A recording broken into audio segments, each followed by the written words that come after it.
Hey guys, and welcome. Before I start, I do want to say this is gonna be on two different channels. So it's gonna be on my personal channel, which I've been doing for like years now. And it's also gonna be, hopefully, if I log in, it's gonna be on my PA channel or pre-PA channel, sorry, if I log in. But we'll see. If you don't know who I am, my name is Sheila. I'm 21 years old and I recently just graduated from Carleton University in my neuroscience degree. I have plans, and my main plan right now is to go to PA school. And this is what I'm doing this whole video, just so I can get, I want to see in the future what I get in life. And this is pretty interesting for me. And it might give you idea, or it might help you guys if you're thinking about doing PE school, or if you're just interested in whatever I'm gonna say. So before I start, I do want to say my dad is on the phone in the other room, and there's like two babies downstairs. So do ignore those sounds, but I'm gonna try my best to like talk loud enough. I'm gonna give a little bit of background for like my school stuff and everything. So basically, I did my undergrad in 3 years because one of the years was actually covered by classes I took in CEGEP. I'm actually from Quebec, so I have to do CEGEP here. And then I went to school in Ontario, which is a different province. So I got kind of lucky because all those hard, really first year class, like general chemistry, mechanics, electricity, all those really hardcore science class, I actually got transferred without the grade, which is such a blessing because my grade were absolutely so bad. I literally failed one of the classes and I was having the worst time ever. But I'm just giving you a little bit of background in case like question arise and everything. Then I did my undergrad. So my first year of undergrad, I actually already knew that I wanted to do PA school. However, I thought I wanted to do PA school in the US, and that's basically what I was working towards. So for the first year, I would kid you not, guys, for a week straight, I emailed every single US school that accept international student about the requirement and everything, which was the most useless, time-consuming thing ever that I could have done. But basically, from what I got, and even asking my parents were not like they didn't want me to do that at all. So I'm gonna say like the main three reason why I kind of give up on the US program is, first of all, like I said, because I did a lot of my core science in CEGEP, I don't have a grade for them. So a lot of, if not all PE school, you need a grade for general chemistry, general biology, and all those classes I took in CEGEP, and I don't have a grade for them. So to convert them and even make sure that they're gonna be allowed for a US school was going to be such a hassle. Second of all, US, like going to the US is so expensive. The school itself is expensive. Then you have to pay international fee. Then you have to live wherever you are. So my parents were like, listen, like we can cover you, but like we ain't that rich, which is so understandable because like a year in the US, I think was 100K, which I was like, you know what? I feel like I can manage, I can work, nah, nah, nah. But then I realized that 100K USA is like 150 to 200 Canadian. And I was like, yeah, that's too low, too much. So just like money wise, it was not really feasible. And even taking like grant, is it grant or scholarship and everything?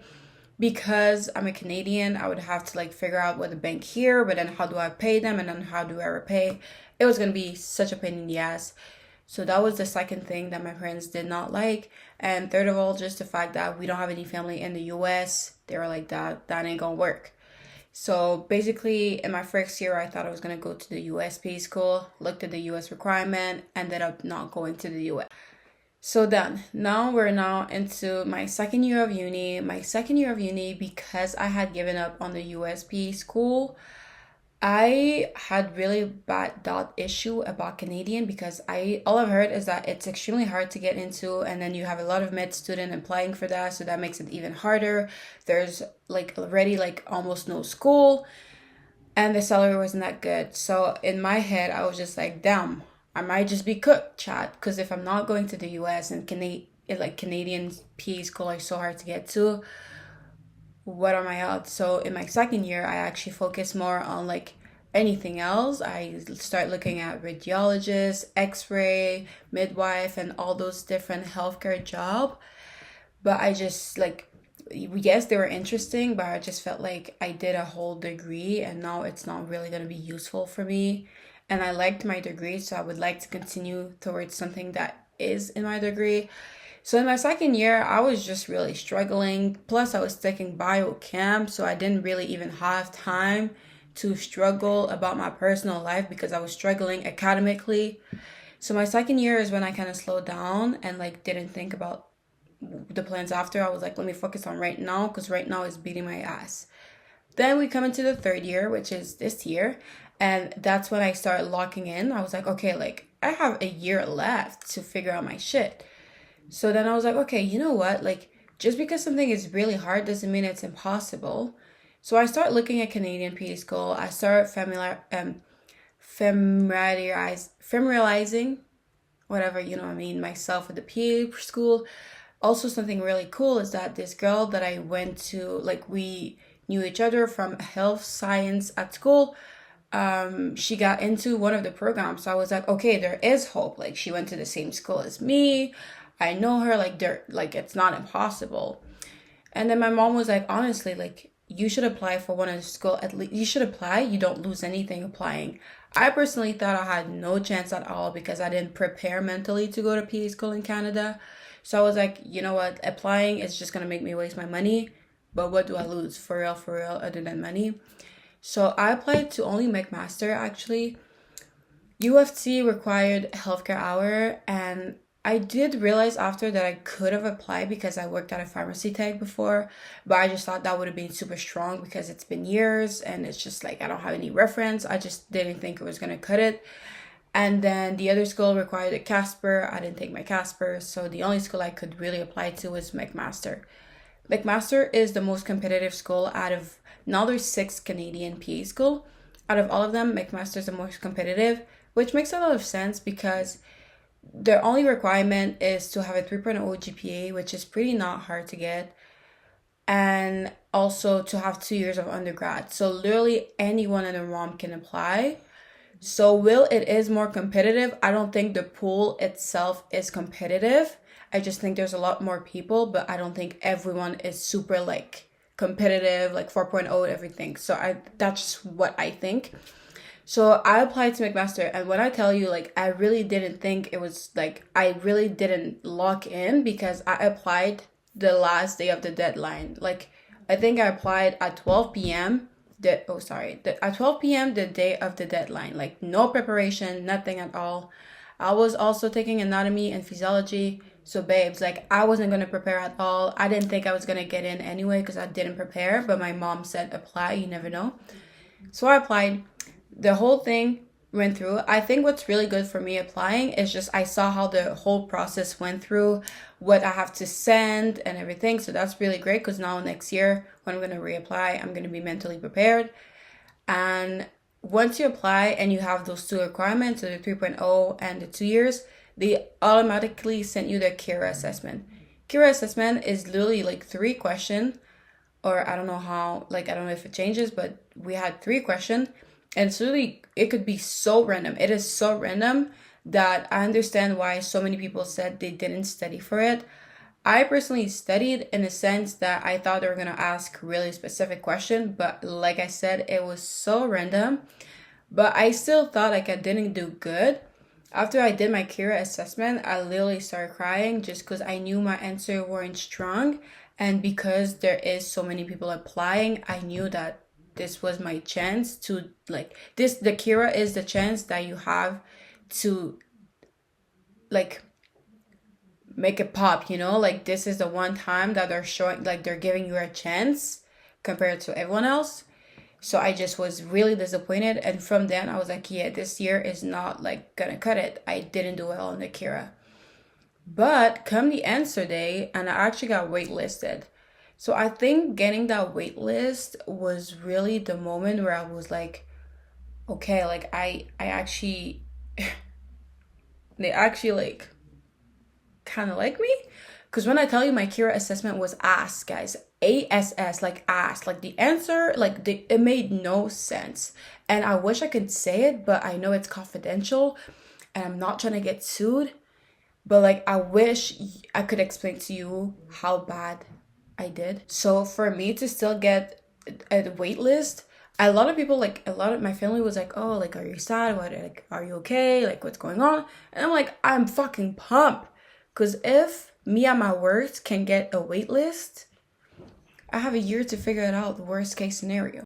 So yeah, getting that wait list kind of like reminded me, like, girl, like, you're up there, like, because remember, first year me was like, there's not even a way, like, there's no even a chance I apply for Canadian because it's too much. And then third year me got waitlisted after doing so shitty. So I was like, there is a way. And like, you have to lock in and believe in yourself, believe in what you did, believe in everything you worked hard for, and it will get you somewhere. So from then, I was like, okay, whether I get in or no, I'm gonna lock in for real and work towards this goal. So from then, I started following a lot of PA that went to the school I applied to, just so I could really see what they did, how they talk, just like to see like the environment that they grow, like everything, just comparing basically, like, what is it about them that made them be a good candidate. So right now I have like about 50 PA that I have on Insta just to see their day-to-day life. Also, it's a way for me to see, like, if I was to get accepted into the different school, what a day in my life could look like if I was in those school, if that makes any sense. Then honestly, after being accepted into PA school, the Lulu waitlisted, I still decided to focus on school. I didn't really focus on extracurricular yet or anything else. I was like, the hardest thing to change is your GPA. And I say that, guys, focus on the GPA.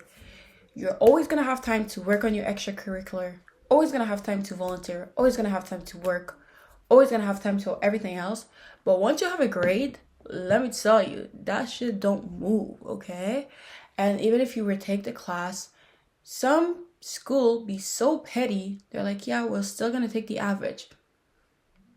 So then I was on the wait list, and sadly, guess not, guess who would have thought, I didn't get off the wait list. But that's okay, because I literally do believe, and that is the title of the video, that rejection is redirection. And I do believe that it wasn't meant to be this year, and it's for the best. I think maybe I needed a year off. I've been doing school for so long now, and I think not getting accepted was just a sign for me to take a year off, relax, enjoy life, and work on everything that I was always putting on the side. So this now part of this video is where I kind of want to focus on my gap year. So if you didn't know, now you know. I'm going to be taking a gap year before I reapply next year for all three. I'm applying to first school, I believe. And I have my little iPad right here so I can be writing down quickly like what we're doing. I'm not gonna go super in details because I don't want this video to be like 5 hours long, but I just think I would like to watch video like that if I was like in the future, anything. So who knows, I might be helping someone else. It's also, at the end of the day, it's also for me. So for PE school, like I said, McMaster only need those two things, but at the end of the day, you still want to be a well-rounded applicant.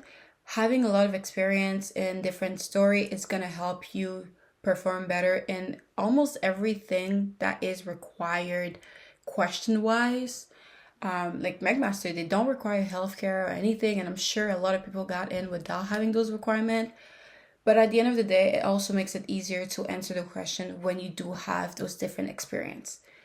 U of T, so University of Toronto, you need some healthcare hour, and I think reference and everything. But yeah, the main thing with U of T is just a healthcare hour.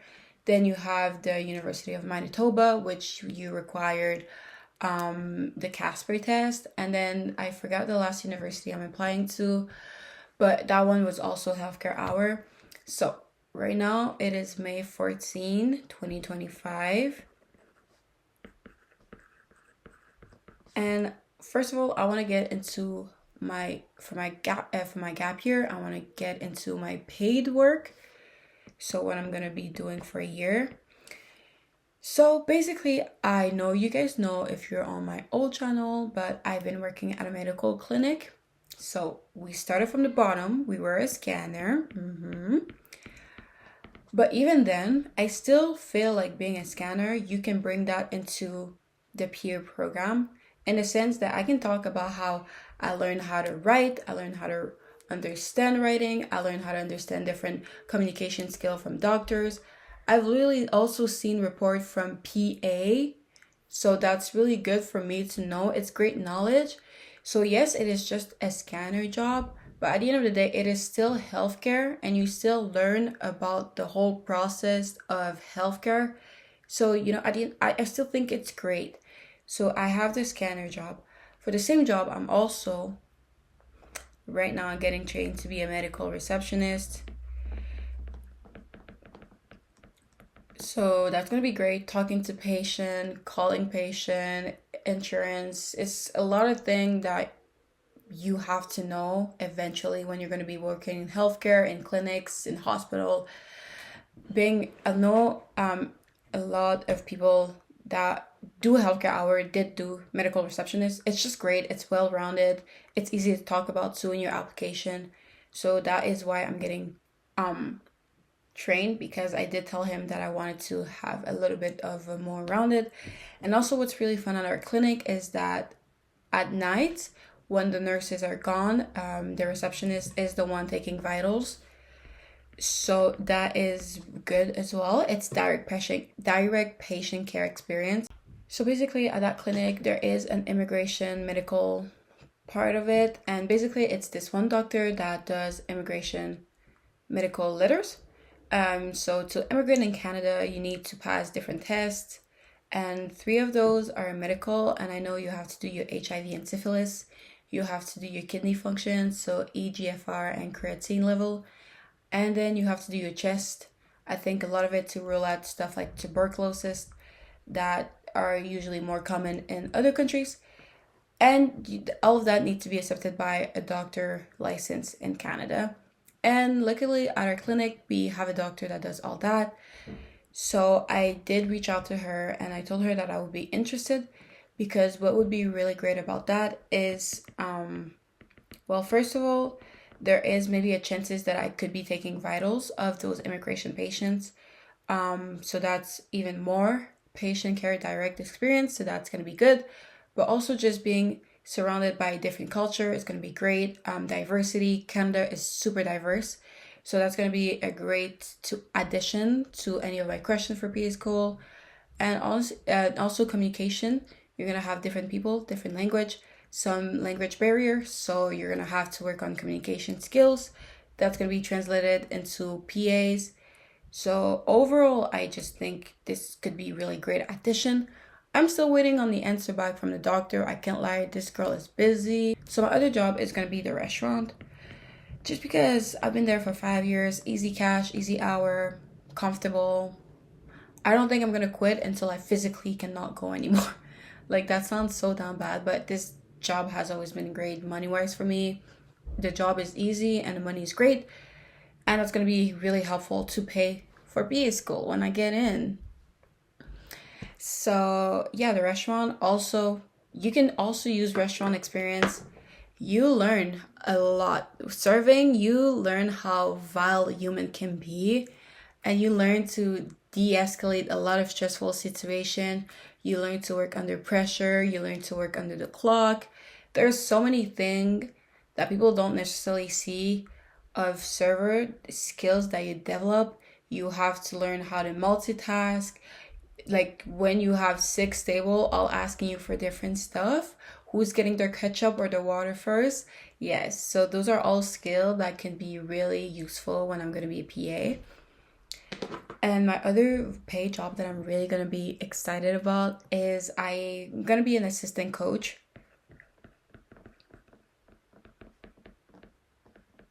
for volleyball. So I used to play volleyball. If you guys know, you know. And then I went to school, and then there was an any volleyball team in my school, so I couldn't play anymore. But I always wanted to go back as a coach. And basically, I texted back one of my old coach as well as someone that I know from school. And both of them said that they would have no issue getting me an assistant coach position. So that's going to be super fun, super exciting, and I cannot wait. For PE School, the way it's going to help is those damn leader question. Guys, I am someone that's so quiet in life, and I usually just do my own stuff and let other people figure out their own stuff. Just because I hate to tell people what to do. I just hate, because who am I to tell you, another human, what to do? So every time I would always get those leader questions, I had no answer for them. But now being an assistant coach, I'm going to have no choice but to lead a team. I'm going to eat that question up. Like, I'm going to devour that question up. Tell me a time you were a leader. Yeah, let me tell you a time I was a leader. So yeah, but also just in general, like, I'm really excited. I didn't have a lot of time when I was in school to do volleyball related stuff. Now I have free time. I can be doing this.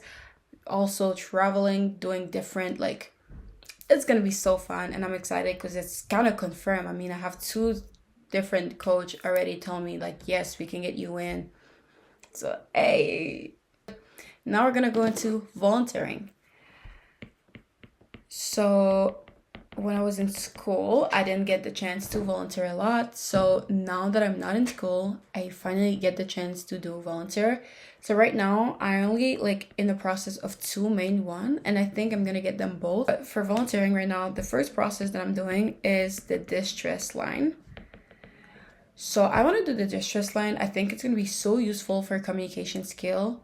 Being a healthcare provider, you're gonna have to deliver good news, which is gonna be a good day, but also bad news, really hard news. You're gonna have to work with different type of patient. So having that distress line, I think is gonna help me learn to access different situation and learn what to say when to what person. It's gonna work on my empathetic side and just learning to de-escalate the situation. And I'm just really excited, as well as just talking to people and making them feel better. It's just gonna be, I think it's gonna be a great experience. I'm not saying it's gonna be easy. I think it's gonna be super hard. But at the end of the day, I think it's gonna be so rewarding. And I'm actually so excited. I'm still supposed to get my interview soon. I'm so excited, and I hope everything goes well. And then the other volunteering that I did sign up for is the ambulance. And basically that one is to be a volunteer EMT, so emergency medical transporter, or anyway, the first on scene before the paramedic get there. That one too, I have my interview tomorrow actually, matter of fact, but I think that one should be pretty smooth sailing as well. And that one is going to be really good because it's going to be patient care direct experience on top of my paid work. So that's just going to make it even stronger application. So this is all I have for volunteering. Like I said, I still want to keep it steady because I'm gonna have a lot of shit to do. So I'm trying not to like sign up for too many things and then get lost. I'm like focusing right now on those two volunteering and making sure I get all my stuff done, as well as my pay work. Like I'm getting trained, I'm talking to the doctor, just figuring this stuff out. So paid work, volunteering. And then, honestly, like, I think that's gonna be the main gist of it. So, for the school, I also will have to do my Casper. But that's, like, later on, and I'm not gonna look at that now. I think that's pretty much all I had to say for PA. Like I said, we're May 14. I hope that everything gets figured out by June. That would be the best time. Application are around January, so like if I can get a good 6 months of experience in all of this, that would be pretty good. And then I'm just really excited, and I hope that I lock in for my PA channel, because what I wanted to do is just take you guys along with me in all of my different stuff. I want to take you guys along with me in the medical shift and the immigration shift. It's gonna be harder for sure because I can't just be filming at the clinic, but we'll see what I can do. I want to take you guys along with me with the volunteering, all the formation. There's a lot of formation, especially for the distress line, which honestly is reassuring because I kind of want to get trained before I get thrown. But yeah, I want to take you guys along with me. And just like, if when I get into PA school, not if, guys, always positive thinking, affirmative thinking. When I get into PA school, I'm gonna be able to like look back at Sheila in 2025, not knowing if she was gonna get in and working so hard to get in. And I'm just like really excited. And I'm really a type A, so I like to have everything figured out, and that's what I'm doing right now. And I also hope it's helping some of you guys if you guys are in the same boat as me, where you're kind of stuck and you're like, what should I do? It's helping you. Taking a gap year, I think a lot of people look down on it, but I think at the end of the day, if it wasn't meant to be, it wasn't meant to be, and just work harder. I've seen a girl at one of the school literally applied 3 times and she got in, and look at her. So just try to be positive. That's what I'm doing personally. I'm trying to be positive. There's no reason to stress, and you don't want to stress because then your brain become hypersensitive, and then you're gonna have mental health issues, and that's gonna make it even harder. So one day at a time. That's what I'm trying to tell myself. Rejection is redirection, and just lock in, and when you really want something, you will get it no matter the odds. And we'll see where I go from here, guys. Really excited for the experience, and I hope you guys enjoy this video, and I'll see you next time I see you.